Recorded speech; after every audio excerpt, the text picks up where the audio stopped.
In a small town, where dreams often stay just that, Mike Thompson's life revolves around two things: being the best dad he can to his teenage daughter Sarah and keeping his struggling garage afloat. Day after day, he fixes cars with skilled hands and unwavering honesty, never expecting anything in return. That's just who he is. When a sleek Ferrari pulls into his garage one evening, its elegant driver clearly out of place in their humble town, Mike does what he always does: stays late, fixes it properly, and charges only what's fair. He thinks it's just another day at work. But sometimes, the smallest acts of kindness have a way of coming back around in ways we least expect. Could this chance encounter with a mysterious woman be the moment that changes everything? Before we jump back in, tell us where you're tuning in from. And if this story touches you, make sure you're subscribed, because tomorrow I've saved something extra special for you. The autumn morning crept through the blinds of Mike Thompson's modest kitchen, casting long shadows across the scattered college application papers on the table. His calloused fingers wrapped around a chipped coffee mug, steam rising like his hopes for his daughter's future. Sarah's unfinished essay lay there, a reminder of both promise and pressure. "Dad, have you seen my calculus notebook?" Sarah's voice carried down the stairs, followed by the familiar sound of her rushed footsteps. At 17, she was the spitting image of her mother. Same determined chin, same intelligent eyes. The thought brought a bittersweet smile to Mike's face. "Check the living room couch," he called back, already rising to help her search. "You were studying there last night." Their morning routine was a well-choreographed dance of preparation and conversation. Mike packed Sarah's lunch while she gathered her books, their movements synchronized by years of practice. The kitchen's yellow walls, though faded, held warmth in their worn familiarity. "The college application fee is due next week," Sarah mentioned, casually, but Mike caught the concern in her voice. He'd been dreading this conversation. "Don't worry about that, sweetheart. I've got it covered." The words tasted like a half-truth in his mouth. The garage's income had been thin lately, but he'd figure something out. He always did. Sarah paused, her hand on her backpack strap. "Dad, I could apply to the state college instead. It's cheaper." "And not a chance," Mike cut in, his voice gentle but firm. "You've worked too hard. Princeton's been your dream since freshman year." He watched her face brighten, even as his mind raced through potential ways to make ends meet. The drive to Riverdale High School was their time for dreams and plans.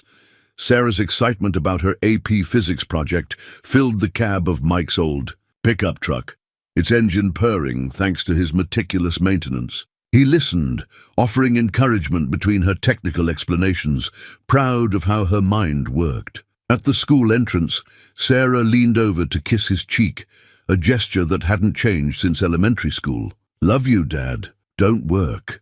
"Too late tonight?" "Love you too, kiddo. We'll see about that last part." They shared a knowing look. Late nights at Thompson's Auto Repair were more rule than exception these days.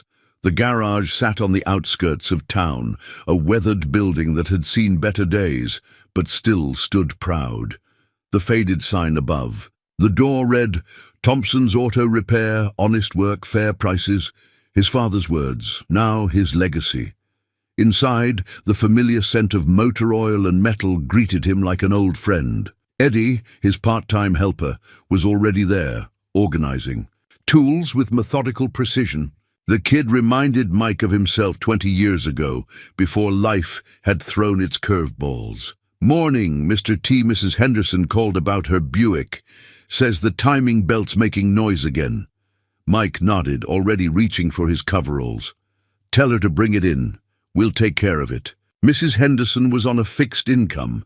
He'd figure out a way to keep the cost manageable for her. The morning flowed into afternoon with the steady rhythm of work. Oil changes, brake repairs, diagnostic checks. Each car that came through his doors got the same attention to detail, regardless of make or model. It wasn't just about fixing cars, it was about taking care of people. Between customers, Mike's eyes kept drifting to the small office where he kept the books.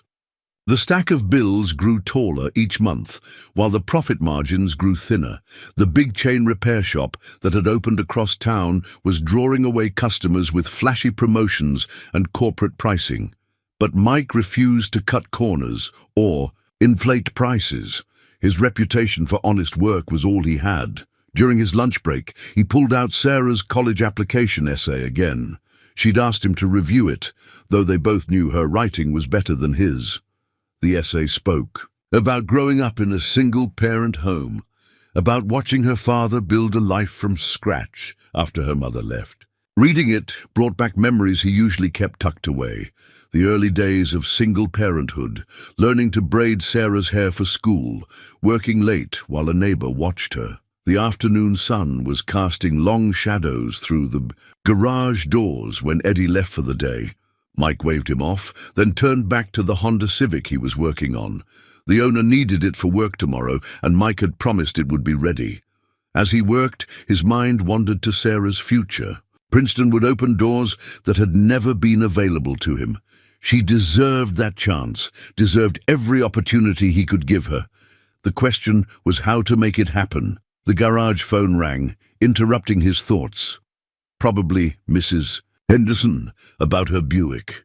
Mike wiped his hands on a shop rag and reached for the receiver, unaware that his life was about to take an unexpected turn. The evening had settled into its usual quiet rhythm when the distinctive sound of an Italian engine cut through the silence. Mike was underneath Mrs. Henderson's Buick when he heard it, the unmistakable purr of 12 cylinders in perfect harmony, though something in that harmony was slightly off. The Ferrari's red paint caught the last rays of sunset as it limped into his lot, the engine note clearly indicating distress. Mike slid out from under the Buick, wiping his hands on his coveralls as the exotic car came to a stop. In 15 years of running the garage, this was his first Ferrari. The driver's door opened with elegant precision, and a woman stepped out. She moved with the kind of confidence that came from experience rather than arrogance, her business attire suggesting she'd come straight from the city. Mid-40s, Mike guessed, with an athletic build and intelligent eyes that assessed everything they saw. "I'm hoping you're still open," she said, her voice carrying a hint of worry beneath its composed surface. The engine started making unusual noises about 10 miles back. Mike was already circling the car, his trained ear picking up the subtle irregularities in the idle. "I'm Mike Thompson," he offered, extending a clean section of his shop rag as a gesture of greeting. "And yes, ma'am, we're open until the work's done." She smiled, taking his gesture in stride. "Alexandra Chen. I was on my way to a meeting when this started. I tried calling the dealership, but they're closed, and you were the only garage that showed up on my GPS." Mike nodded, already pulling up the Ferrari's service manual on his ancient laptop. The screen flickered to life reluctantly, its processing speed a stark contrast to the sophisticated machine before him. "Mind if I take a look?"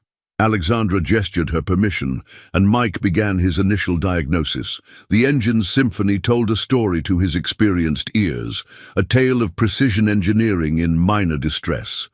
He methodically checked each system, his movements careful and deliberate around the expensive machinery. "Timing belt's starting to go," he said finally, straightening up. "You're lucky you stopped when you did. If it had failed completely, the damage would have been extensive." He paused, considering his next words carefully. "I can fix it, but I'll need to order the part. It won't be cheap." Alexandra's shoulders relaxed slightly. "The cost isn't an issue. What concerns me is whether it can be done tonight. I have an important meeting tomorrow morning." Mike glanced at his watch, then at the service manual's estimated repair time. "It'll take a few hours once I get In part, there's a parts supplier in the city who owes me a favor. I might be able to get them to deliver tonight." He made the call, speaking in the technical shorthand of long-time mechanics. When he hung up, he turned back to Alexandra. "Part will be here in about an hour. There's a diner down the street if you'd like to wait somewhere more comfortable." She shook her head, eyes moving around the garage with genuine interest. "If you don't mind, I'd prefer to stay. I find it fascinating to watch skilled people work." The comment wasn't delivered as flattery. There was something genuine in her observation that made Mike smile. Suit yourself. Just mind the grease. As he waited for the part, Mike returned to Mrs. Henderson's Buick, aware of Alexandra's quiet presence. She'd settled into the garage's only chair, her laptop open but largely ignored as she watched him work. "You've been doing this a long time," she observed during a lull. Mike nodded, deep in concentration, as he adjusted the Buick's timing belt. "Since I was old enough to hold a wrench. My father owned this place before me. And now? Now it's just me and my part-timer Eddie. He's in school, learning proper mechanical engineering." Mike smiled. "Kids going places." The conversation paused as Mike's phone buzzed, Sarah checking in. Their brief exchange must have carried something of their relationship in it, because when he hung up, Alexandra was looking at him differently. "Your daughter?" "Sarah," Mike confirmed, pride evident in his voice. 17 going on 30, smart as they come. Headed to Princeton if everything works out. "That's impressive," Alexandra said, and again there was nothing patronizing in her tone. "You must be proud." The parts delivery arrived before Mike could respond, the courier looking somewhat bewildered at finding himself delivering Ferrari. Components to a small-town garage. Mike signed for the package, then turned to Alexandra. "Last chance to reconsider. There are bigger shops in the city." She shook her head, a small smile playing at her lips. "I trust skilled hands over big names any day. Besides, I've watched you work for the past hour. You know what you're doing." Mike nodded, accepting both the trust and the responsibility it carried. He pulled up the service manual again, double-checking every specification. The Ferrari deserved nothing less than perfection, and he would deliver exactly that. The night deepened around them as Mike worked, the garage's fluorescent lights casting long shadows. Alexandra alternated between working on her laptop and watching him with quiet interest. There was something comfortable about her presence, a mutual respect. That required no conversation. Around 9, the sound of footsteps announced Sarah's arrival, dinner in hand. She stopped short at the sight of the Ferrari, then recovered quickly, handling the situation with her usual grace. "I thought you might need dinner," she said, setting down a bag that smelled of the local diner's best offerings. "I got extra, just in case." She glanced at Alexandra, who smiled warmly. "That's very thoughtful of you," Alexandra said, and Mike watched as his daughter and his unusual client fell into easy conversation about Sarah's college plans. The night wore on, marked by the steady progress of careful work and quiet conversations. There was something almost magical about it. The elegant Ferrari in his humble garage, the easy presence of Alexandra, the way Sarah's brief visit had added another layer of warmth to the evening. By midnight, the repair was complete. Mike ran through his final checks, listening to the engine's restored perfection with satisfaction.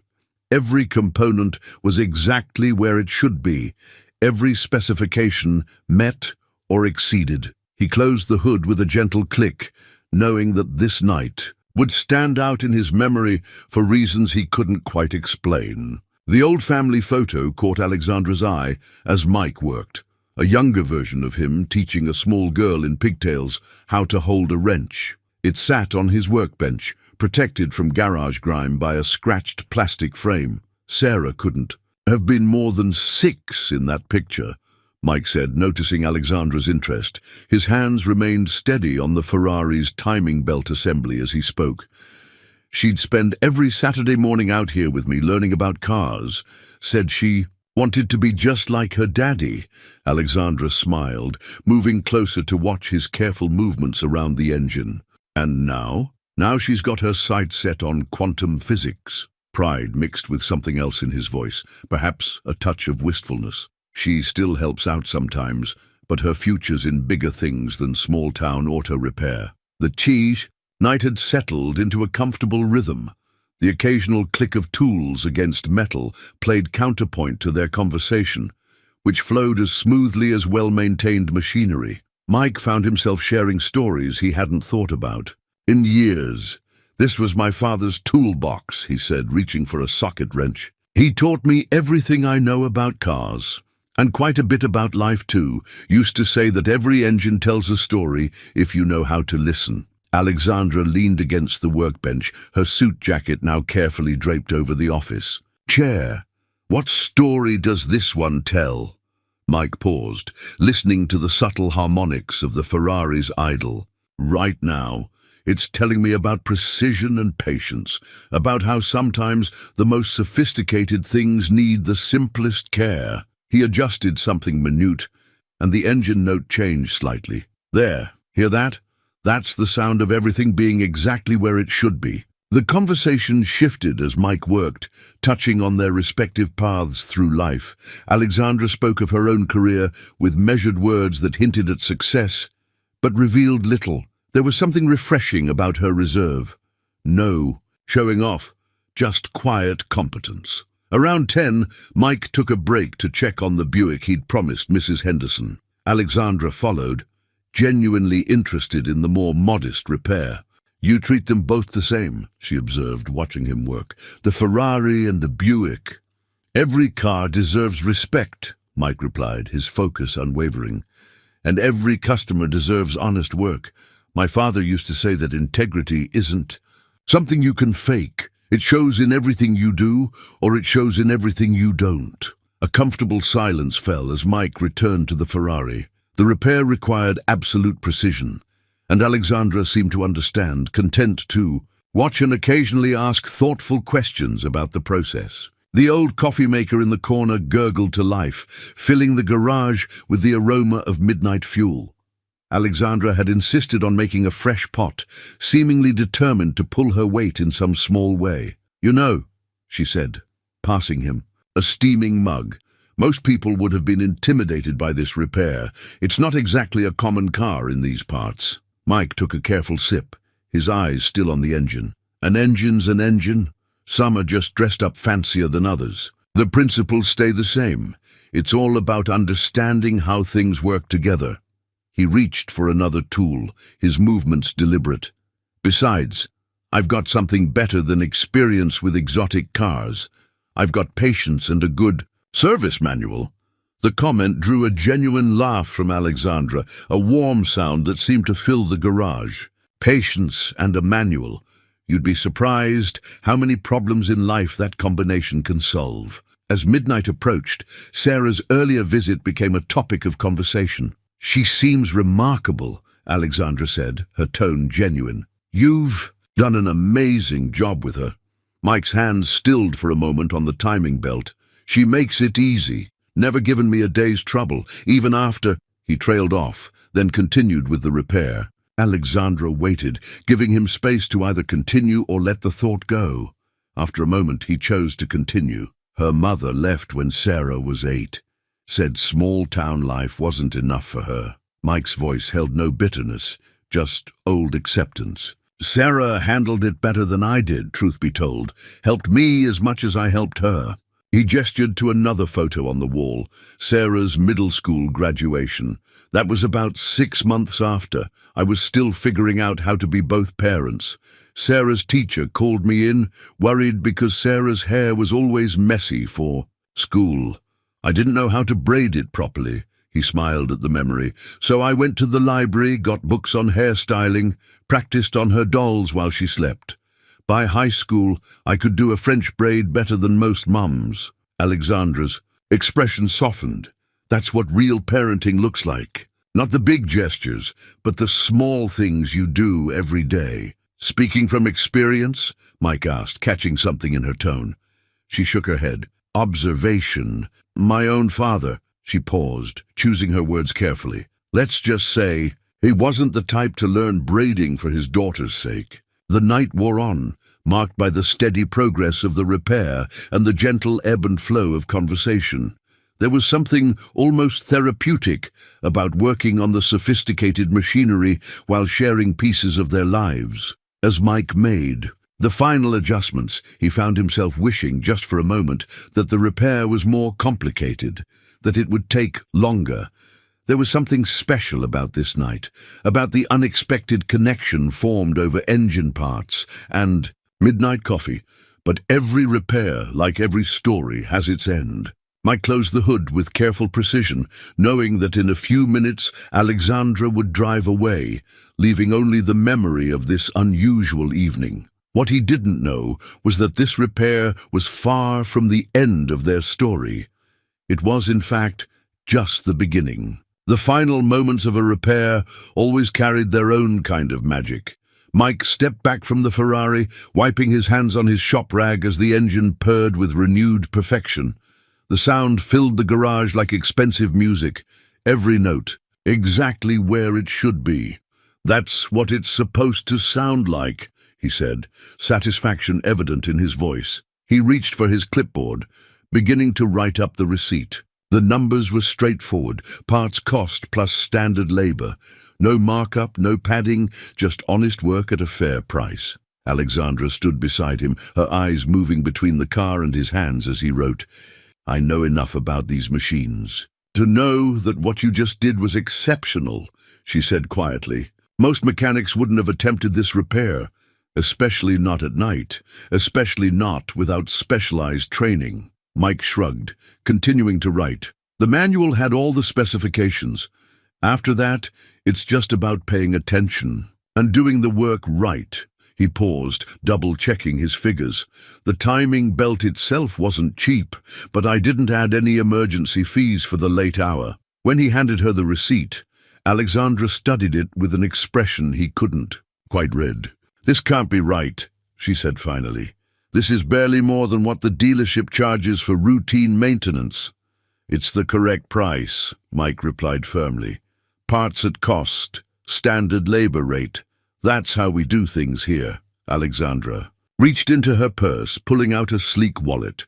"I'd like to add something for keeping your shop open so late, at least." "You've gone well above and beyond."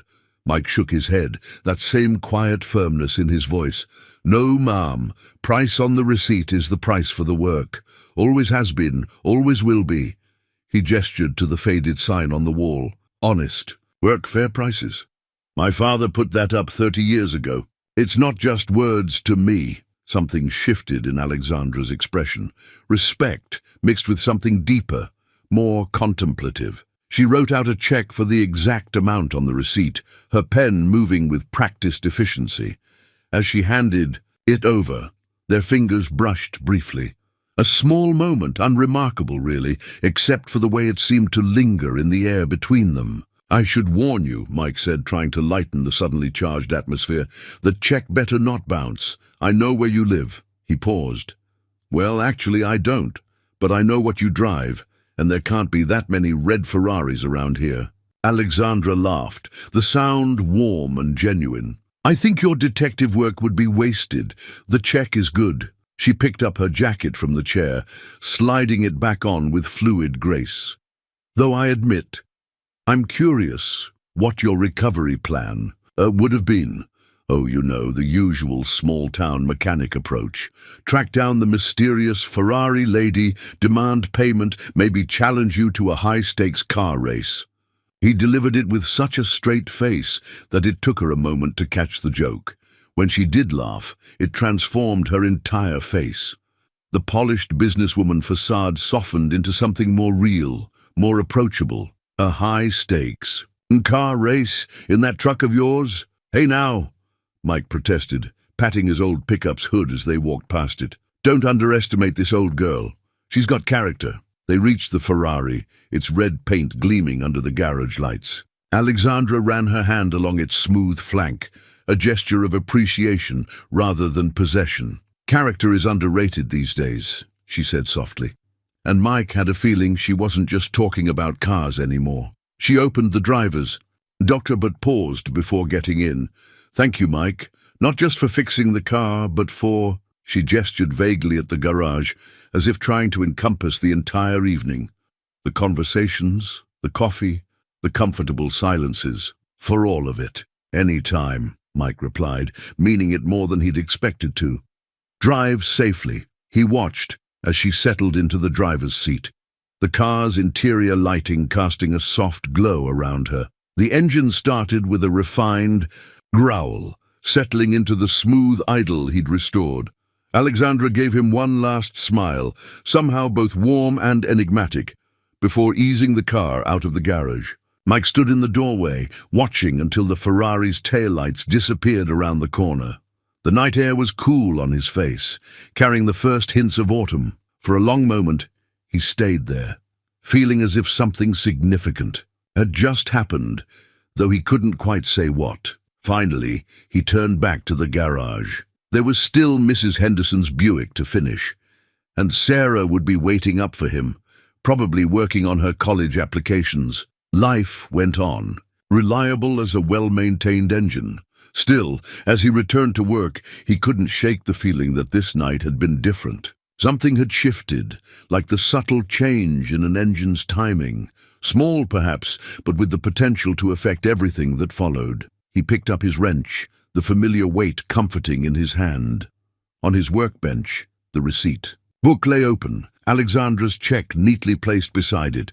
Just another repair, he told himself, just another night at the garage. But even as he thought it, he knew it wasn't true. There had been something more here, in the conversations shared, over engine parts, in the way she'd looked at him when he refused extra payment, in the comfortable silences that had felt as natural as breathing. Tomorrow would be another day of oil changes and brake jobs, of balancing the books and worrying about Sarah's college fund.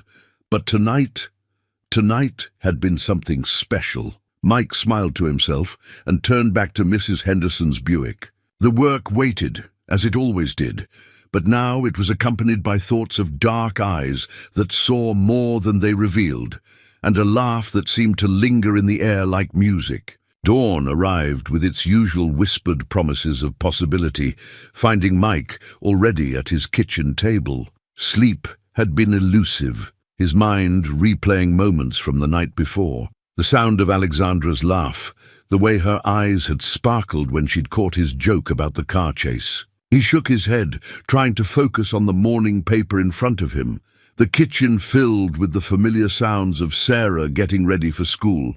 She appeared in the doorway, already dressed, an envelope clutched in her hand. Her expression made Mike's heart skip. He knew that look. "It came," she said softly, holding up the envelope from Princeton. "Late yesterday.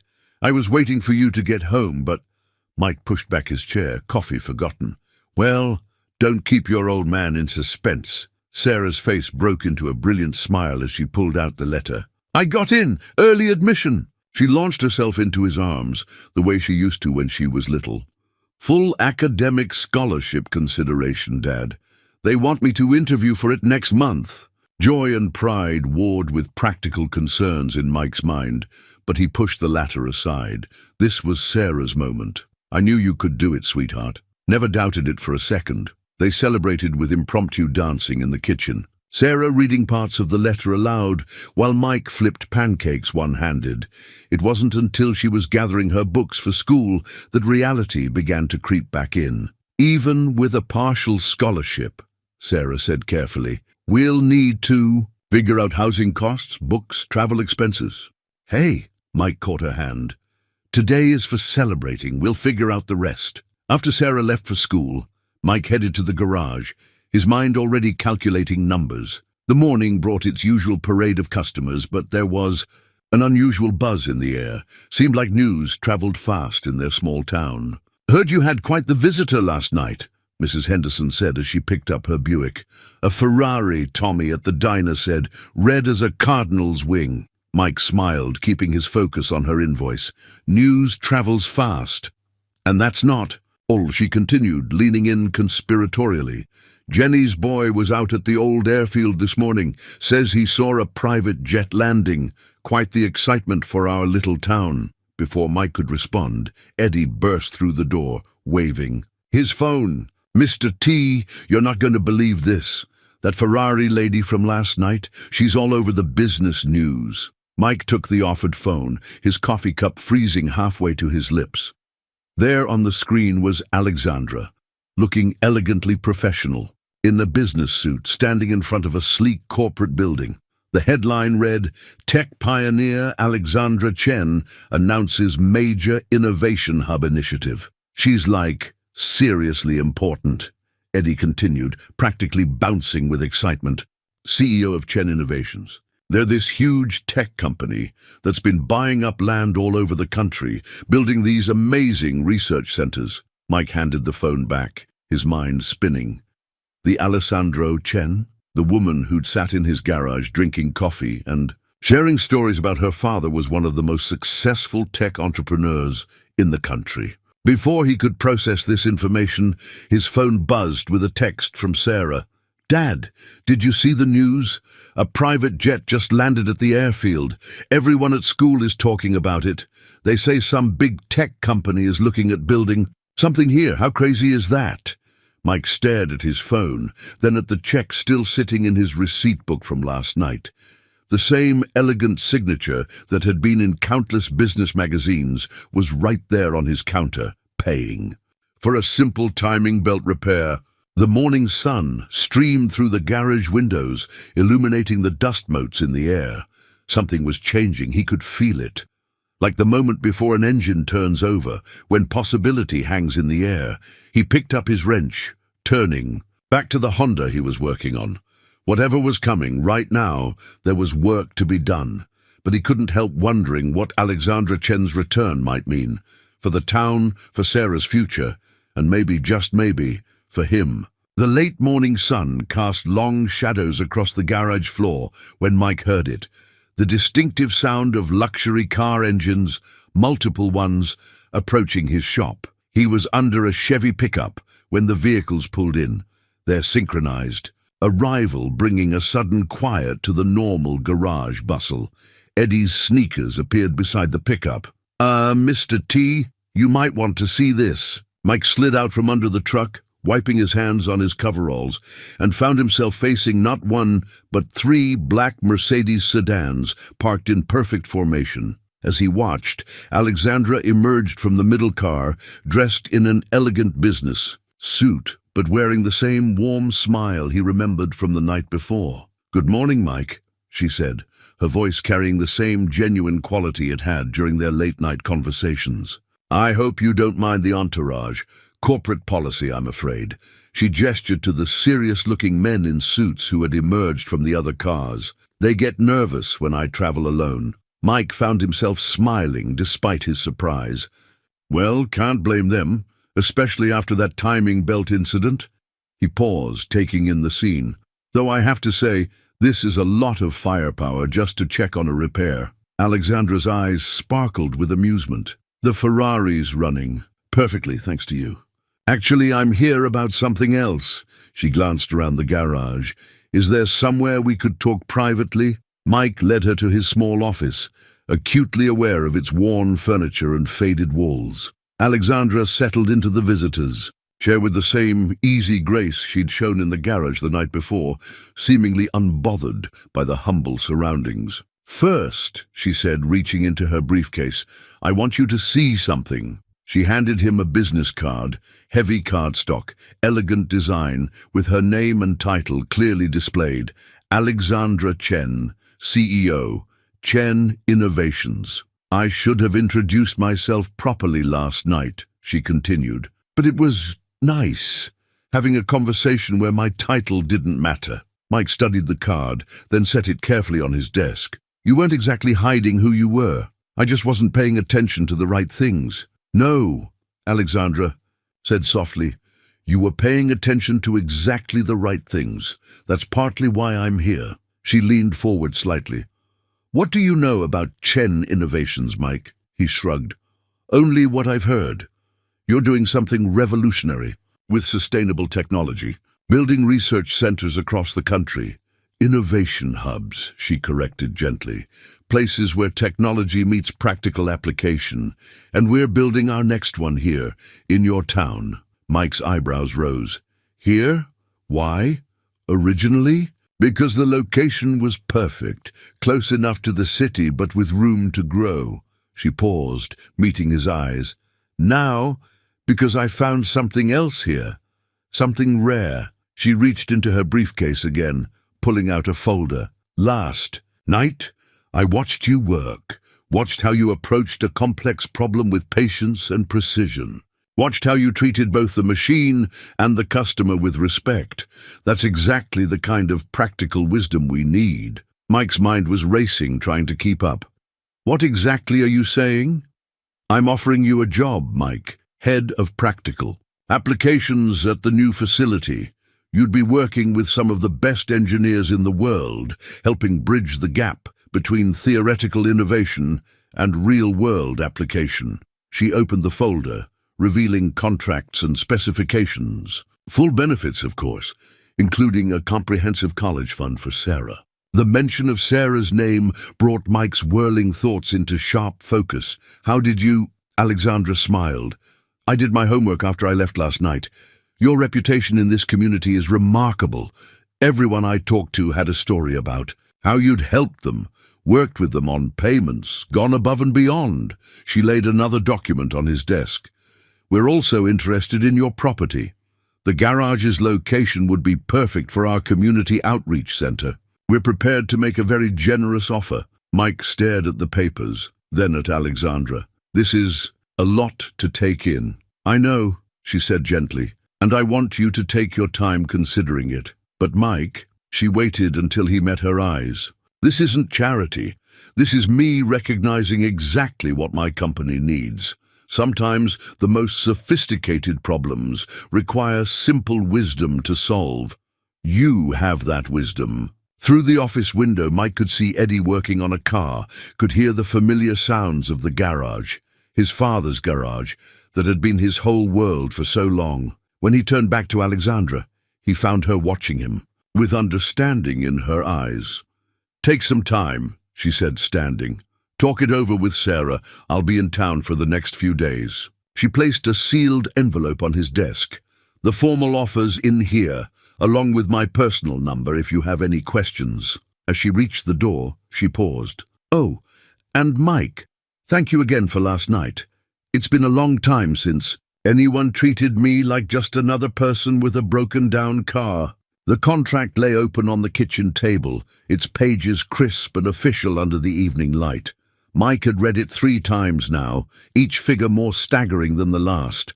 The salary alone would cover Sarah's college expenses twice over. The property offer for the garage would clear every debt he'd ever had, with enough left to secure their future. Sarah sat across from him, her AP physics homework forgotten beside her, eyes wide as she processed the details. "Dad, this is incredible, but are you okay? I mean, the garage is everything to you." Mike looked up from the contract, studying his daughter's face. She'd always been able to read him better than anyone. "The garage was my father's dream," he said slowly, "and it's been good to us. But maybe it's time to think about your dreams now." "My dreams aren't more important than yours," Sarah protested, but Mike held up a hand.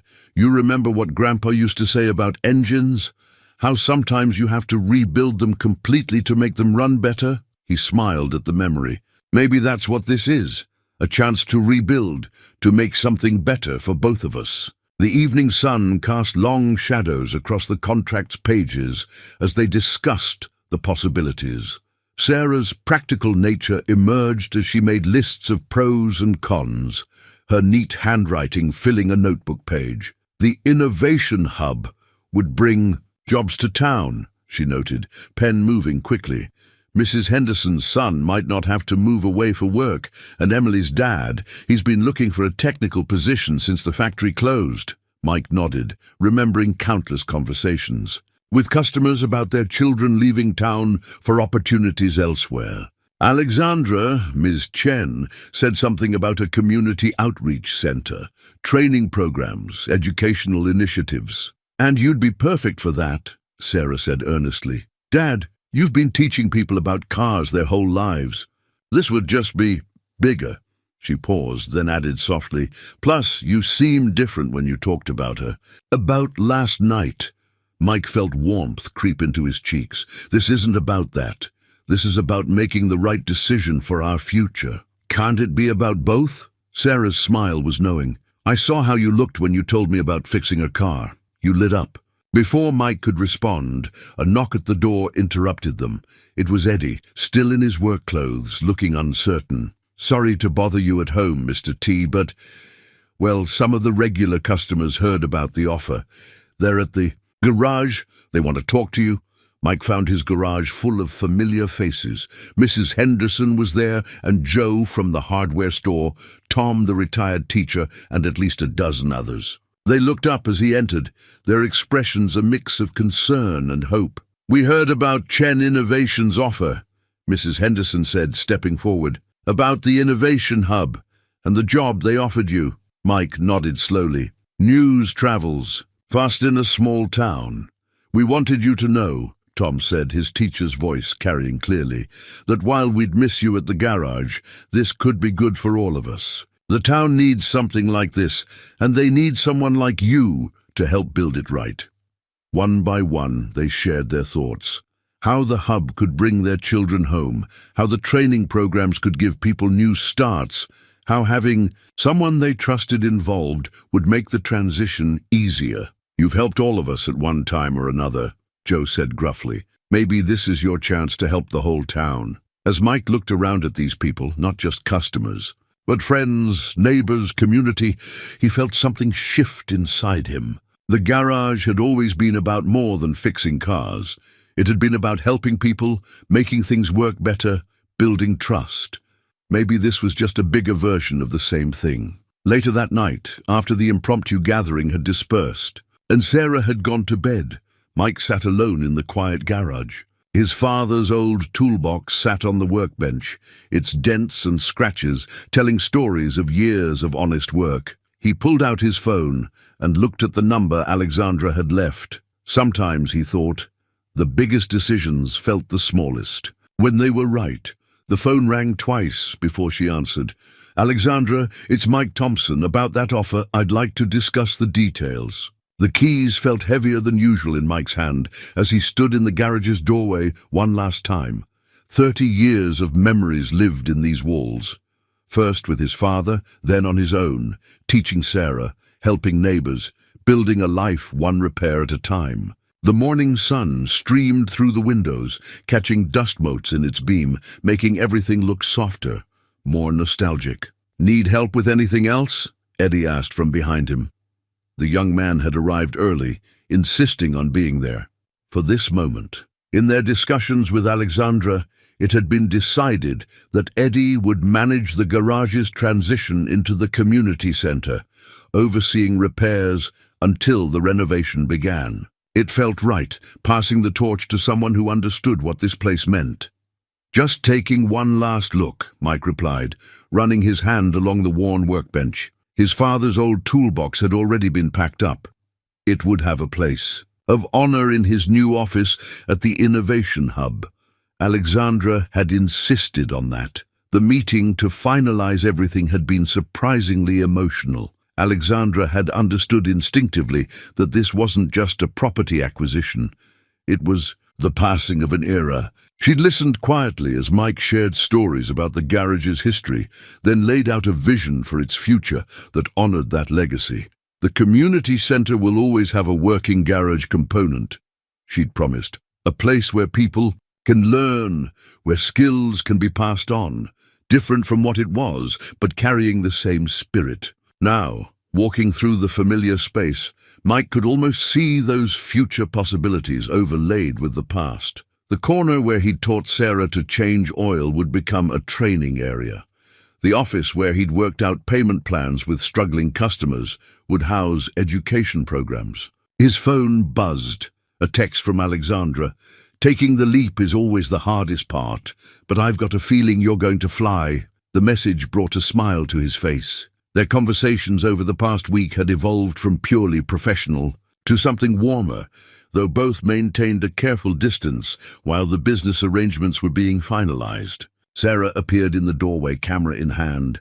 "Dad, I thought maybe we should take one last picture for the album." Mike nodded, unable to speak for a moment. Sarah had been his rock through this transition, her excitement about the future, helping to ease the weight of leaving the past behind. She'd already started an internship program at the Innovation Hub, her natural aptitude for physics making her an instant hit with the research team. They gathered in front of the old sign. Mike, Sarah, Eddie, and a few regular customers who'd stopped by to say goodbye. As Sarah set up the timer on her camera, Mike felt Mrs. Henderson slip her hand into his. "Your father would be proud," she whispered, "not just of what you did here, but of what you're doing now. Sometimes the bravest thing is knowing when to let go." The camera flashed, capturing the moment, the end of one chapter, the beginning of another. Mike reached for his toolbox, the one his father had given him on his 16th birthday. Its weight was familiar, comforting. "Ready?" Sarah asked softly. Mike took one last look around the garage. The memories would always be here, teaching. Sarah to use a wrench, late-night emergency repairs, countless conversations over coffee and carburetors.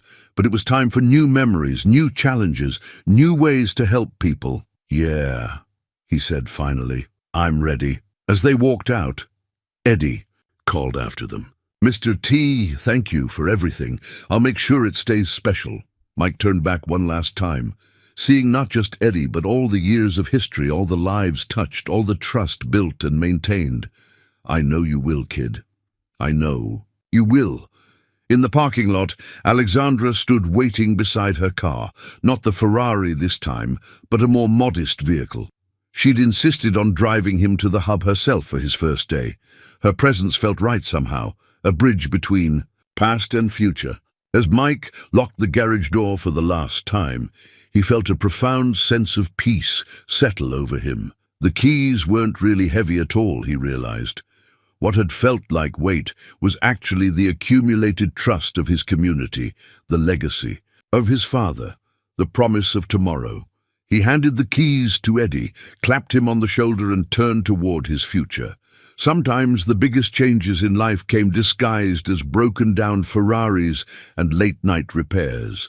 Sometimes letting go of one dream made room for another, bigger one to take root. Sometimes you had to close one door to open another. The Innovation Hub rose from the morning mist like something from the future, all gleaming glass and sweeping lines. Mike adjusted his collar, feeling slightly out of place in his new business-casual attire. The employee badge clipped to his belt caught the early sunlight, its pristine surface a stark contrast to the grease-stained ID he'd worn at the garage. "Nervous?" Alexandra asked beside him, her voice carrying a gentle warmth that had become familiar over the past week.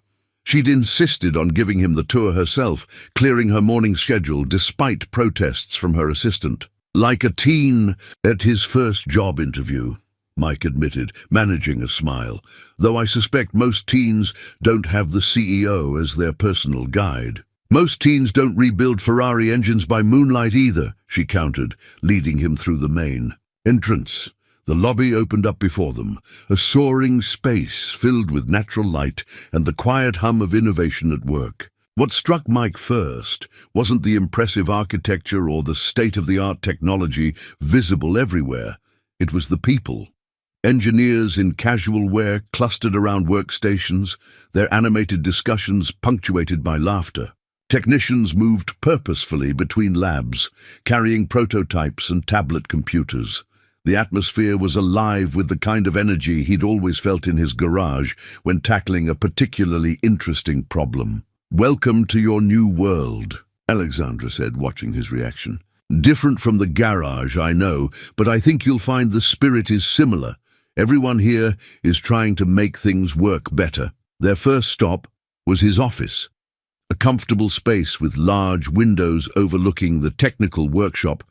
Below, his father's toolbox already sat in a place of honor on a custom-built shelf, looking somehow both out of place and perfectly at home among the modern furnishings. "I had them install some traditional workbenches in your section," Alexandra explained, leading him to the adjacent workshop. "The engineers can theorize all they want, but sometimes you need to get your hands dirty to understand how something really works." The workshop was a perfect blend of old and new, traditional tools alongside cutting-edge diagnostic equipment. Classic workbenches next to holographic design displays. Mike ran his hand along a familiar-looking wrench set, feeling some of his nervousness fade. This is where you'll be bridging the gap between theory and practice, Alexandra continued. Our engineers are brilliant, but sometimes they need someone who understands how things work in the real world. Someone who knows that the cleanest solution isn't always the most practical one. As if on cue, a young engineer approached, tablet in hand and frustration evident on his face. Miss Chen, oh, you must be Mr. Thompson, thank goodness. We've been struggling with the practical application of the new hybrid engine cooling system. The simulations look perfect, but in real-world testing. Mike found himself drawn into the discussion, his decades of hands-on experience offering insights that the computer models had missed. Before he knew it, he was rolling up his sleeves, literally and figuratively, working alongside the engineering team to solve the problem. By lunchtime, he'd helped resolve 3 different practical application issues, each solution drawing on his years of real-world experience. The engineers, far from being dismissive of his less theoretical approach, seemed genuinely excited to learn from his practical knowledge. See, Alexandra said as they walked to the cafeteria, you're already making a difference. That cooling system problem had been stumping them for weeks. Mike nodded, still processing the morning's events. It's strange. The technology is way beyond anything I've worked with before, but the basic principles, they're the same ones I've been using all my life. That's exactly why you're here, Alexandra replied. Innovation isn't just about creating new things. It's about understanding how they'll work in the real world, how they'll affect real people. As they got their lunch, Mike noticed Sarah across the cafeteria, deep in discussion with a group of young researchers. She caught his eye and waved, her smile bright with pride and excitement. She's already making quite an impression in the physics department, Alexandra noted. They say she has a unique way of looking at problems, seeing both the theoretical and practical sides. Wonder where she got that from. Mike watched his daughter gesturing animatedly about something scientific, completely in her element among the researchers. Maybe that was the key to this transition, not trying to become something entirely new, but bringing the best of his old world into this new one. You know, he said thoughtfully, I think I'm going to like it here. Alexandra's smile held something more than professional satisfaction. I never doubted it for a moment. Mike stared at his phone, reading Alexandra's text for the 3rd time. Dinner tonight? There's a new place in town I'd like to try. Just us. His thumb hovered over the reply button as he sat in his office, the evening sun casting long shadows across his father's old toolbox. The past month had been a whirlwind of adjustment. During the day, he moved between engineering meetings and practical demonstrations, translating complex theories into workable solutions. His simple approaches often cut through weeks of theoretical deadlock, earning him growing respect from the technical teams. But it was the quiet moments that challenged him most, the late-night texts with Alexandra that strayed from professional to personal, the shared glances across conference rooms, the coffee breaks that seemed to stretch longer than necessary. He typed out a response. Dinner sounds great. 7 p.m. Simple, safe, like working on an engine, one step at a time. Her reply came quickly. Perfect. And Mike, leave the technical manuals at home. The workday passed in a blur of activity. Sarah caught him between meetings, her excitement palpable as she shared news about her internship project. Dad, the quantum research team actually implemented my suggestion. They said my practical perspective helped them see the problem differently. She paused, studying his face. You seem distracted. Everything okay? Just busy. He deflected, but Sarah's knowing smile told him she wasn't fooled. Would this distraction have anything to do with Ms. Chen asking me about your favorite restaurants? Yesterday? Mike felt warmth creep into his cheeks. You know, for a quantum physics intern, you spend an awful lot of time playing matchmaker. Someone has to, Sarah replied with a grin. You're both too busy being professional to see what's right in front of you. The new restaurant was intimate, tucked away in what used to be an old bookstore. Alexandra was already there when he... arrived, dressed casually but elegantly, looking more relaxed than he'd ever seen her at the hub. "No security detail tonight?" he asked, settling into his chair. "I convinced them I'd be safe with the man who fixed my Ferrari." Her smile held, a hint of mischief. "Though I think they're parked around the corner, just in case you try to challenge me to that high-stakes race you threatened." The tension broke, and conversation flowed easily between them. Alexandra shared stories about her early days building her company, the challenges of being underestimated, the satisfaction of proving doubters wrong. Mike found himself opening up about raising Sarah alone, about maintaining his father's legacy while building his own. "You know," Alexandra said, twirling her wineglass thoughtfully, "when my Ferrari broke down that night, I was actually on my way to cancel the plans for the innovation hub here." Mike's surprise must have shown on his face because she continued quickly. "The initial surveys were promising, but something felt missing. I couldn't put my finger on it until I spent that night in your garage." "What changed?" "I saw how deeply connected you were to this community, how your technical skill was matched by your understanding of people. That's what our hubs needed, not just innovation, but heart." She met his eyes. "You changed more than just my travel." Plans that night. The moment hung between them, full of possibility, but before Mike could respond, his phone buzzed with an urgent message from the hub's security team. One of the prototype engines had developed an issue during evening testing. Alexandra read the message over his shoulder and sighed. "Duty calls?" "I'm sorry," Mike started, but she was already standing, reaching for her coat. "Don't be. Let's go fix it together." The drive to the hub was comfortable, filled with easy conversation and shared purpose. In the lab, they worked side by side, Mike's practical experience complementing Alexandra's technical knowledge. By midnight, the problem was solved, the prototype running smoothly again. Standing in the empty lab, their success still hanging in the air between them, Alexandra turned to Mike. "You know, this wasn't exactly how I planned our first date to end." Mike's heart skipped at the word date. "Who says it's over?" he replied, surprising himself with his boldness.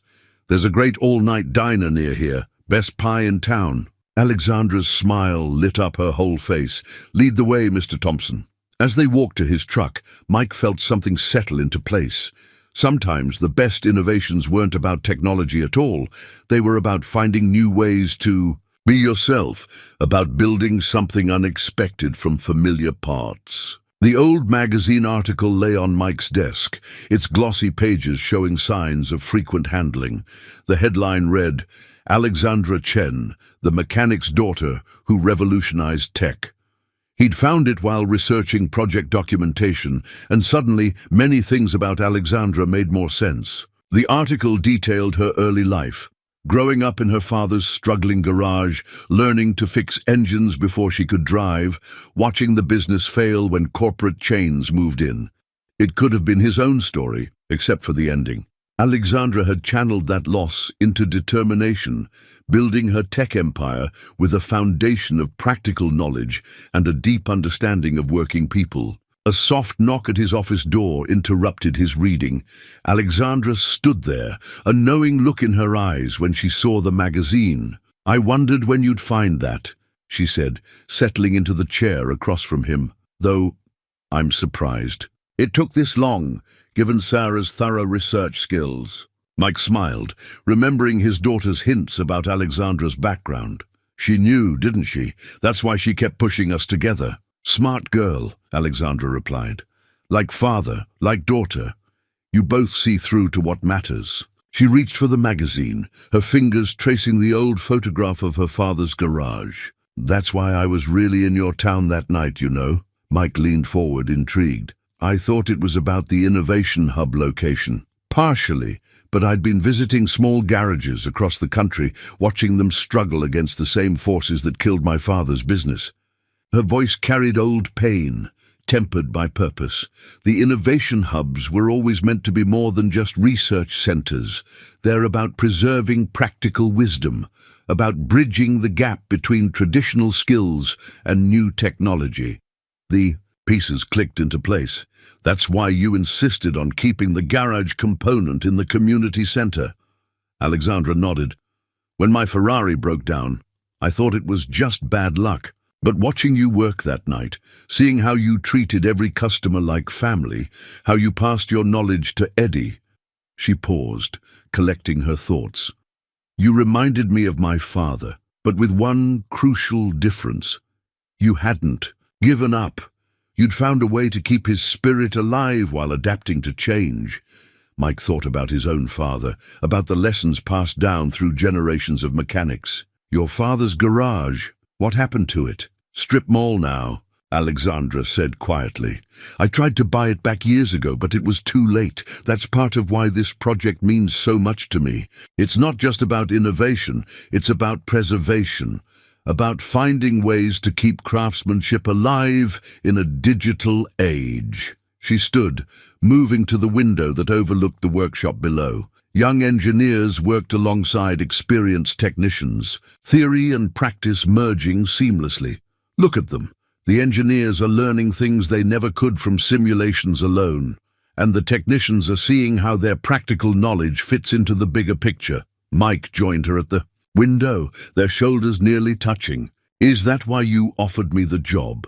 Because I reminded you of your father. Alexandra turned to face him, her expression serious. I offered you the job because you showed me something I'd been looking for my whole career. Someone who understood that progress doesn't have to mean leaving tradition behind.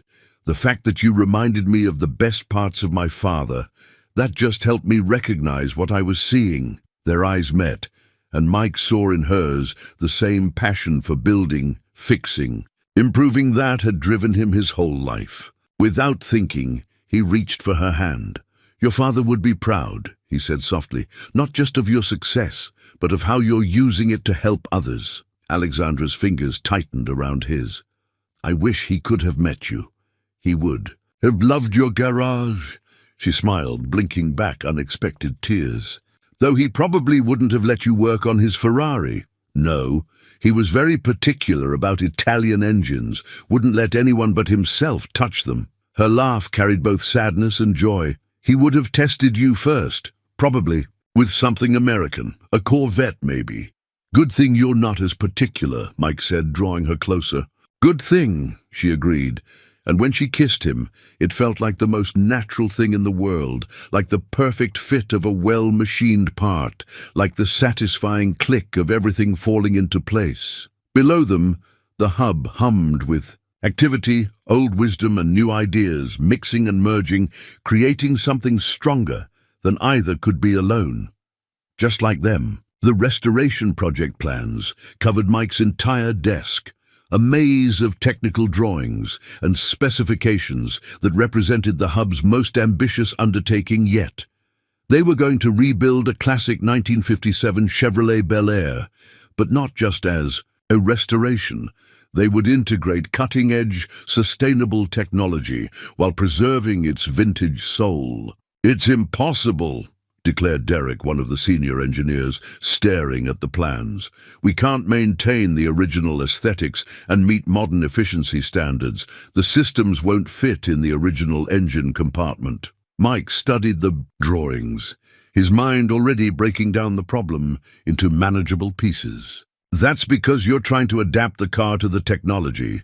We need to adapt the technology to the car. Alexandra stood in the doorway, a quiet smile playing on her lips as she watched Mike take charge. This was his element, the perfect fusion of old and new. Look, Mike continued, pulling out a pencil and sketching on the plans. The Bel Air's engine bay is actually bigger than you think. These walls aren't structural. They're decorative, if we modify them here and here. His pencil moved confidently across the paper. We can create space for the hybrid system without compromising the car's lines. The engineering team gathered around, their initial skepticism giving way to interest as Mike explained his vision. He wasn't just preserving a classic car, he was showing them how to honor its heritage while embracing the future. The real challenge, Mike explained, isn't fitting new technology into an old car. It's understanding why these cars were built the way they were, and using that knowledge to make them better.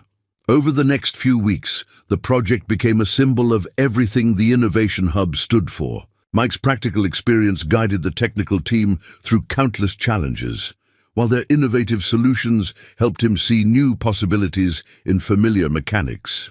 Late one evening, as they worked on the prototype hybrid system, Alexandra brought coffee to the workshop. She found Mike under the Bel Air, teaching a young engineer about the car's original design philosophy. "See these body panels?" Mike's voice carried from beneath the car. They weren't just about style, they were designed for easy repair, so owners could maintain their own vehicles. "We need to keep that spirit in our design." Alexandra set the coffee down and leaned against a workbench, remembering similar lessons from her father. The engineer emerged from under the car, face lit with understanding, while Mike continued his explanation. "That's what makes this project special," Mike said, sliding out and accepting the coffee Alexandra offered. "We're not just making an old car run on new technology. We're showing how innovation can preserve craftsmanship." The engineer nodded eagerly. "I get it now. It's like coding. You don't just write new programs, you build on existing architecture when it makes sense." "Exactly," Mike smiled. "Now you're thinking like a mechanic and an engineer." After the engineer left, Alexandra settled beside Mike on the workshop bench. "You know, when the board approved this project, they saw it as a technical showcase, but you've turned it into something more." Mike took her hand, his fingers still slightly greasy despite the shop rags. "I learned that from you. Everything you've built here is about more than just technology." She squeezed his hand, understanding in her eyes. "My father used to say that the best mechanics are really teachers. They don't just fix things, they help people understand how things work." "Smart man," Mike said softly. "I wish I could have met him. He would have loved this." Alexandra gestured to the Bel Air. "Not just the technology, but the way you're bringing people together to create something new while honoring the old." The project continued to evolve, becoming a perfect metaphor for their relationship. The seamless blend of different worlds, the respect for tradition, combined with excitement for the future. Every challenge they faced brought them closer, their different perspectives creating solutions neither could have found alone. As the weeks passed, the Bel Air began to take shape. Its classic lines remained unchanged, but beneath the surface, it housed technology that would have seemed like science fiction to its original builders. Yet somehow, thanks to Mike's guidance, it all felt right, a bridge between eras, a testament to the possibility of progress without loss. Just like the car, Mike and Alexandra's relationship grew stronger through every challenge, every late-night discussion, every shared moment of triumph when a problem was solved. They were building something unique together, something that honored the past while embracing the future, and like all the best engineering solutions, it worked perfectly because of its simplicity. Two people who understood that the strongest connections are built on respect, understanding, and the willingness to learn from each other. The sound of breaking ceramic echoed through Mike's office as his favorite coffee mug, a Father's Day gift from Sarah, slipped from his tired hands and shattered on the floor. He stared at the pieces, seeing in them a reflection of his current state. The Bel Air project had hit a critical snag. The integration of the hybrid system was causing unexpected power fluctuations, and the board was getting nervous about the timeline. 3 days of continuous testing had yielded no solutions, and the strain was showing on everyone. "Dad?" Sarah stood in the doorway, concern etched on her face. "You've been here all night again, haven't you?" Mike rubbed his eyes, avoiding both the broken mug and his daughter's worried gaze. "Just trying to figure this out. The power distribution isn't matching the simulations, and the board presentation is in 2 days." "Maybe that's the problem," Sarah said, kneeling to help. "Clean up the broken ceramic." "You're approaching this like it's still the garage, where you could work until you solved the problem. But this is different." "Is it?" Mike's voice carried an edge of frustration. "A problem's a problem. You work at it until you fix it. Except, you're not just fixing cars anymore, Dad. You're managing a team, presenting to a board, dating the CEO. She paused, choosing her words carefully. When was the last time you and Alexandra had a real conversation? Not about work. The question hit home. He and Alexandra had barely spoken outside of project meetings in the past week. Every time she tried to discuss anything personal, he'd steered the conversation back to the Bel Air's problems. A knock at the door interrupted his thoughts. Derek, the senior engineer, looked exhausted but determined. "Mr. Thompson, we've got new test results. It's not good." The morning devolved into a series of crisis meetings. The hybrid systems issues were worse than they'd thought, threatening to delay the project by months. The engineering team was divided on solutions, and tension filled every discussion. Around noon, Alexandra appeared in his office. "Mike, we need to talk." He barely looked up from the test reports. "Can it wait? We're trying to salvage this before the board presentation." "No, it can't wait." Something in her tone made him finally look up. She closed the door behind her, worry evident in her expression. "You're pushing too hard. The team is exhausted, you're exhausted, and we're missing something obvious because nobody's taking time to think clearly." "We don't have time," Mike protested. The board works for me," Alexandra cut in, "not the other way around. And right now, I'm more concerned about you than their timeline." "I can't fail at this," Mike said quietly. "This project, it's everything we've been working toward, proving that old and new can work together.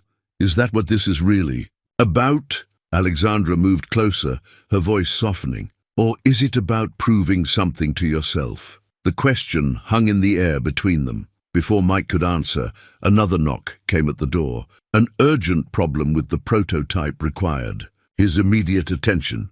"Go," Alexandra said, disappointment evident in her voice.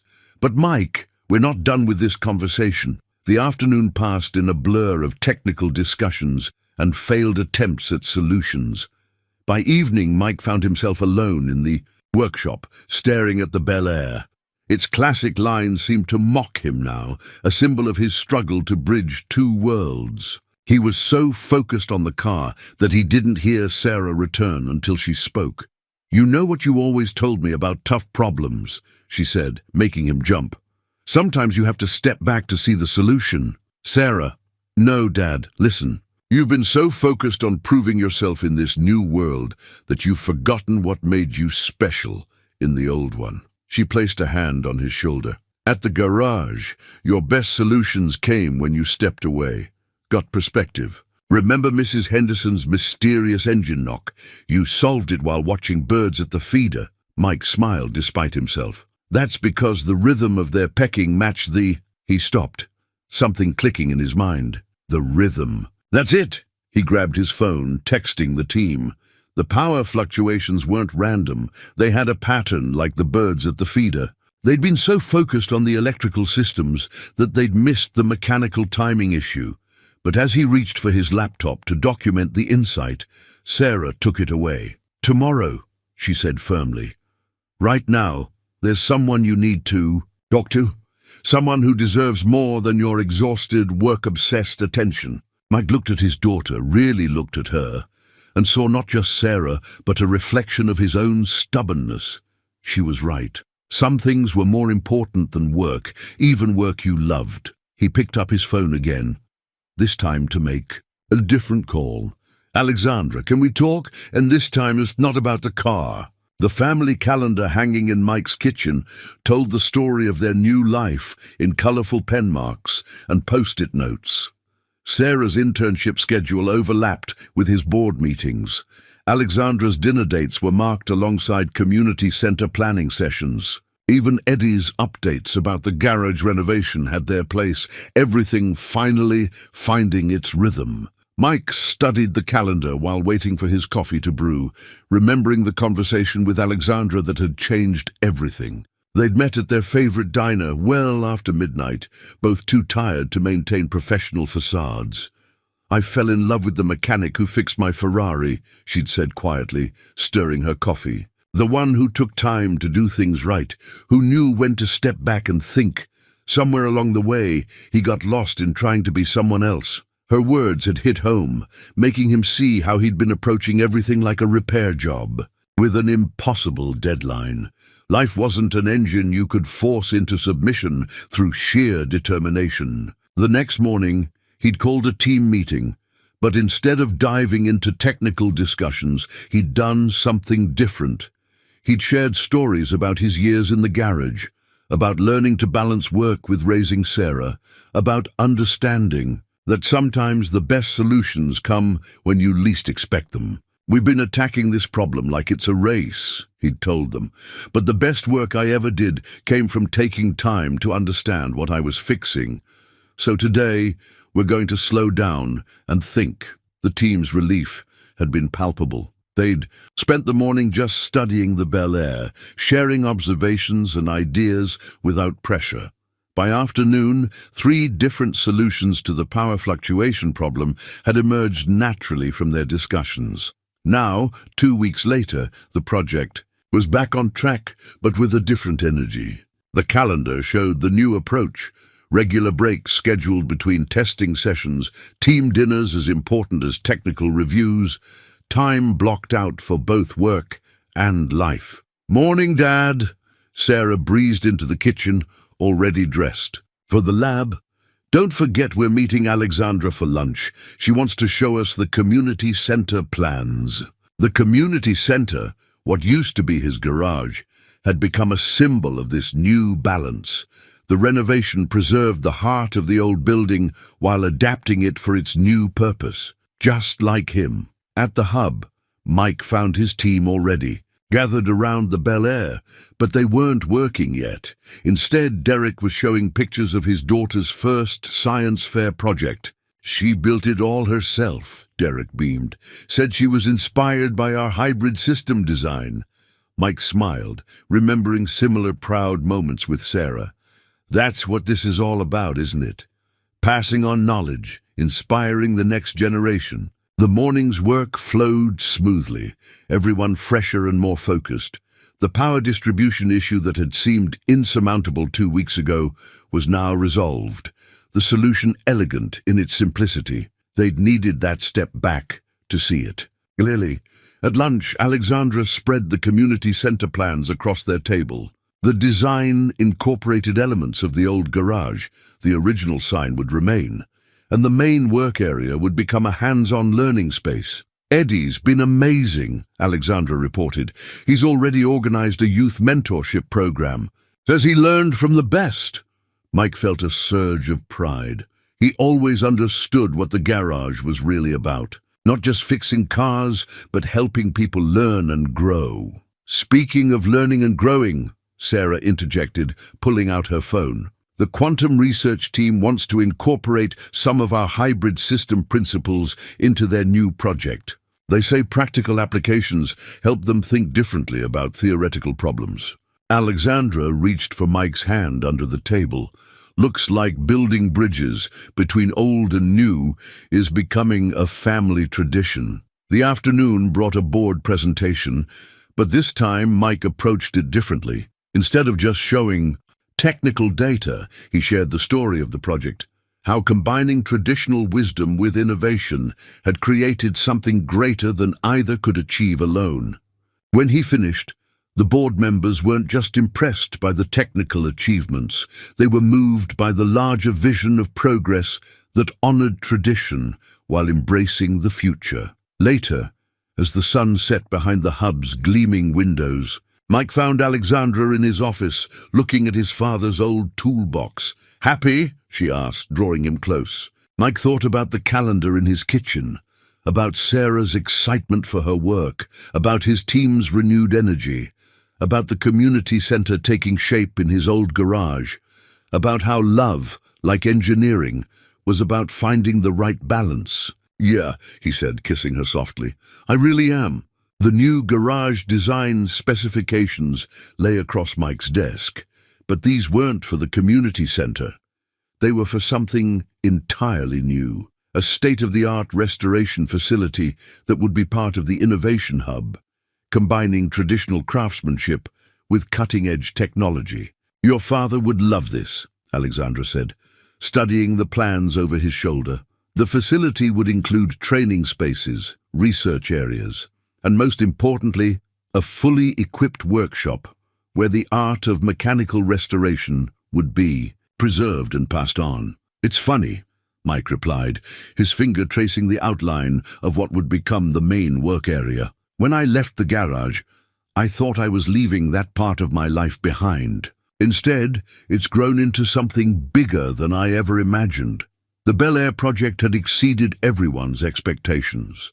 Its successful completion had not only proved their concept, but had attracted attention from classic car enthusiasts and tech innovators alike. People were fascinated by the idea of preserving vintage vehicles while making them environmentally friendly.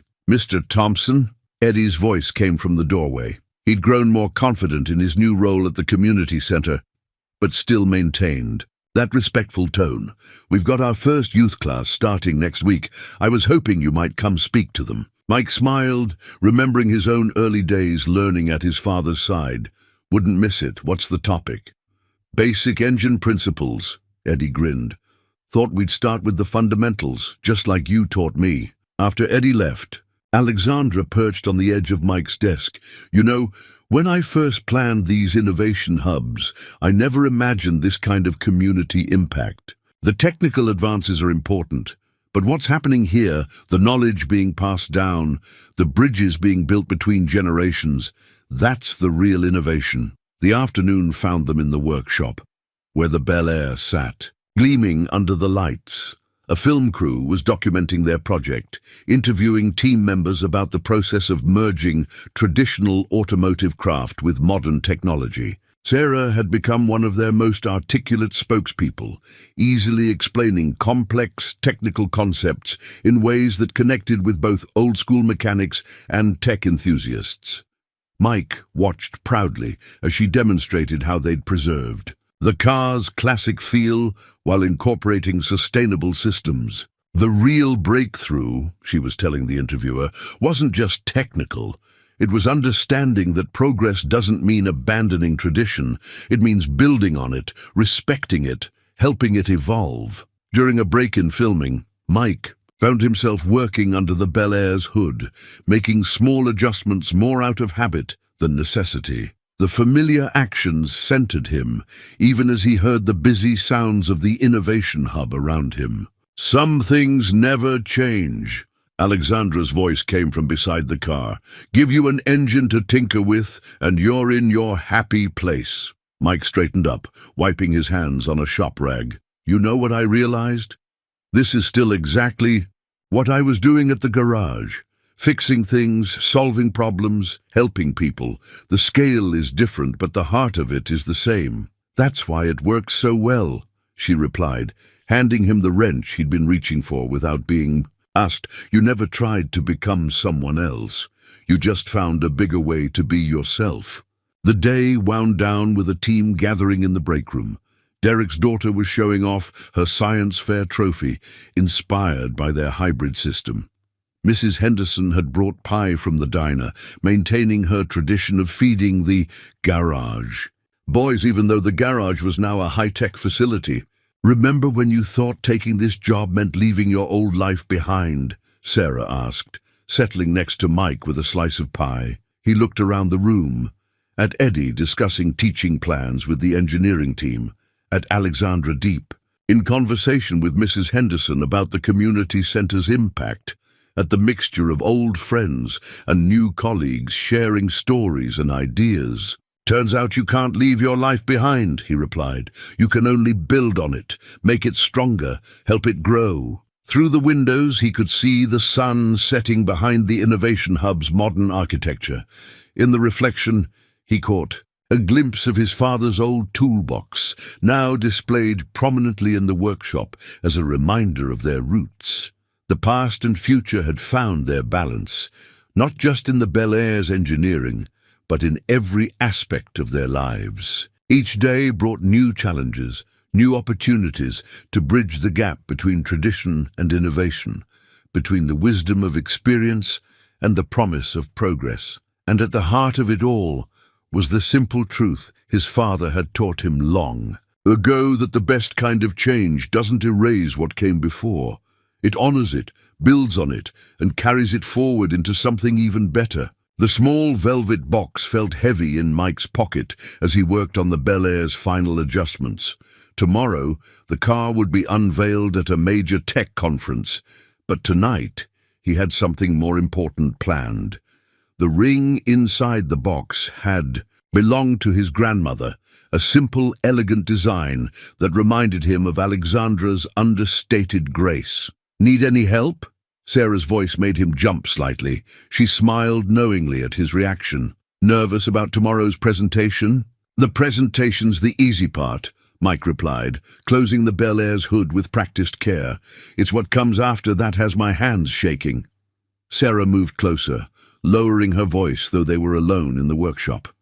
"Does Alexandra suspect anything?" "I don't think so. She's been focused on the conference." He pulled out the ring box, opening it one more time to check its contents. "You're sure about this, honey? It would change things for all of us." "Dad," Sarah's tone was gentle but firm.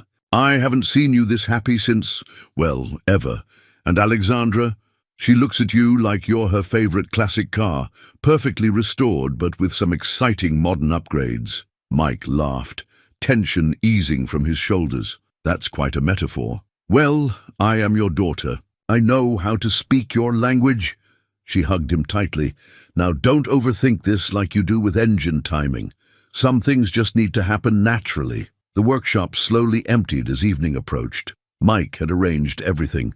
Carefully, a private dinner after the final conference preparations, just him and Alexandra in the same diner where they'd shared pie that first night. He found her in her office, surrounded by presentation materials, but looking completely at ease. That was one of the things he loved about her, how she could move between worlds so effortlessly, never losing her authentic self. "Ready to call it a day?" he asked from her doorway. "I thought we could grab dinner, celebrate tomorrow's big reveal a little early." Alexandra looked up, her smile warming him like sunshine. "Perfect timing. I was just thinking about our first late night diner run. That's actually why I thought we'd go back there tonight," Mike said, his hand unconsciously touching the box in his pocket, kind of bringing things full circle. The diner was quiet, just a few regulars at the counter. Their usual booth waited for them, and Mrs. Henderson herself brought their coffee, despite having supposedly retired months ago. "You two look like you're plotting something special," she said with a knowing wink as she set down their mugs. Mike wondered if the whole town was in on his secret. As they talked over dinner, Mike found himself remembering every step of their journey. The broken-down Ferrari, the late-night repair, the job offer that changed everything. Each moment had led them here, to this quiet evening on the edge of something new. "You're unusually contemplative tonight," Alexandra observed, reaching across the table to take his hand. "Everything okay?" Mike squeezed her hand gently. "I was just thinking about timing belts." She raised an eyebrow. "Romantic." "No, hear me out," he continued, a smile playing at his lips. "You know how, in an engine, timing is everything. All the parts have to move in perfect synchronization, but when it's right, when everything lines up just the way it should." He paused, gathering his courage. "That's how I feel about us." Alexandra's eyes softened with understanding. Before she could speak, Mike stood up, then knelt beside their booth. The few diner patrons fell silent, watching. "Alexandra Chen," he said, voice steady despite his racing heart. "You brought your Ferrari to my garage that night, but you ended up fixing something much more important. You helped me see that life, like engineering, is about adaptation, growth, and knowing when you found the perfect match." He pulled out the ring box, opening it carefully. "Will you marry me?" Alexandra's eyes filled with tears, but her smile was radiant. "On one condition," she said, her voice thick with emotion. Mike's heart skipped. "What's that?" "Promise me you'll never stop tinkering, never stop teaching, never stop being the mechanic who stayed late to fix my car." "That's an easy promise to make," Mike replied. "It's who I am, who you helped me continue to be." "Then yes," Alexandra said simply, pulling him up to kiss him. Absolutely yes. The diner erupted in applause. Mrs. Henderson was openly crying, and Mike could have sworn he saw Sarah's face peeking through the window. But all he could focus on was Alexandra's smile as he slipped his grandmother's ring onto her finger. Sometimes, he thought, the best engineering solutions were also the simplest, like two people finding each other, like old wisdom meeting, new dreams, like love built on respect, understanding, and the courage to build something beautiful together. The family photo captured the moment perfectly. Sarah in her graduation gown, proudly holding her Princeton diploma, flanked by Mike and Alexandra, their faces glowing with pride and joy. Behind them, the restored Bel Air gleamed in the summer sun, a fitting symbol of their journey together. "I still can't believe you drove it all the way to New Jersey," Sarah said, admiring the car as they walked across campus after the ceremony. "Though I suppose it was the perfect way to show off the project's success. Your father insisted," Alexandra laughed, her hand comfortably entwined with Mike's.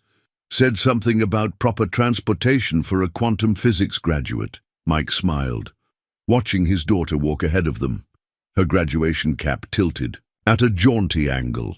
The past year had brought more changes than he could have imagined, each one feeling more right than the last. The Innovation Hub had expanded, with 3 more restoration projects underway. The community center, under Eddie's leadership, had become a model for technical education programs across the country. And next month, he and Alexandra would marry in a ceremony that would blend tradition and innovation, just like everything else in their lives. "Dr. Thompson," a voice called out, and Sarah turned to greet one of her professors. "I just wanted to say again how impressed we were with your thesis on practical applications of quantum mechanics in automotive engineering. The way you combined theoretical physics with real-world mechanical principles was revolutionary." Sarah's smile was pure joy. "I had good teachers," she said, glancing back at Mike and Alexandra. "I learned that the best solutions come from understanding both the theory and the practice." As they walked through Princeton's historic campus, Mike felt the weight of the moment. His daughter had not only achieved her dream, but had found a way to carry forward everything he'd taught her, merging it with her own brilliant path. "You know what this reminds me of?" Alexandra said softly, squeezing his hand. "That night in your garage when Sarah brought us dinner. Even then, she saw something we hadn't figured out yet. She's always been the smartest one in the family." Mike agreed. "Gets that from her mother's side, I'm sure." Alexandra stopped, turning to face him. "No, she gets it from you. The ability to see how things fit together, to understand what makes them work. That's all you, Mike Thompson." The afternoon sun cast long shadows across the campus lawns as they made their way back to the Bel Air. Students and parents stopped to admire the car, and Sarah proudly explained its unique features, the perfect blend of classic design and sustainable technology. "Ready to head home?" Mike asked, opening the car doors.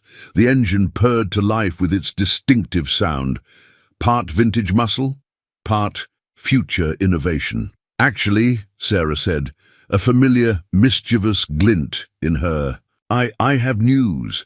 The quantum research facility at the Innovation Hub, they offered me a position. I'll be working on applying quantum principles to next-generation sustainable engines." Mike felt his heart swell. "You're coming home? Well, somebody has to keep you two focused on the future," Sarah grinned. "Besides, Eddie says he needs help with the advanced programming courses at the community center." As they drove home, the Bel Air performing flawlessly, Mike thought about all the turns his life had taken. From a small-town mechanic to the head of practical applications at a cutting-edge facility. From a single dad worried about college tuition to watching his daughter graduate from Princeton. From fixing a broken-down Ferrari to finding a love that made everything in his life run better. The sun was setting as they pulled into town, casting a golden glow over the Innovation Hub's modern silhouette. The old garage, Now the thriving community centre stood nearby, its restored sign a proud reminder of where it all began. "Home, sweet home," Alexandra said, and the words carried the weight of everything they'd built together. Mike looked at his daughter in the rearview mirror, at his fiancée beside him, at the town that had supported his journey, and at the future stretching out before them like an open road. Some people might say it was all just luck, a chance breakdown, a late-night repair, a kind gesture. But Mike knew better. Like any good engineering solution, it was about having the right parts, the right tools, and most importantly, the right people to help you build something extraordinary. It wasn't the end of their story. In many ways, it was just the beginning, but it was exactly the beginning they were meant to have.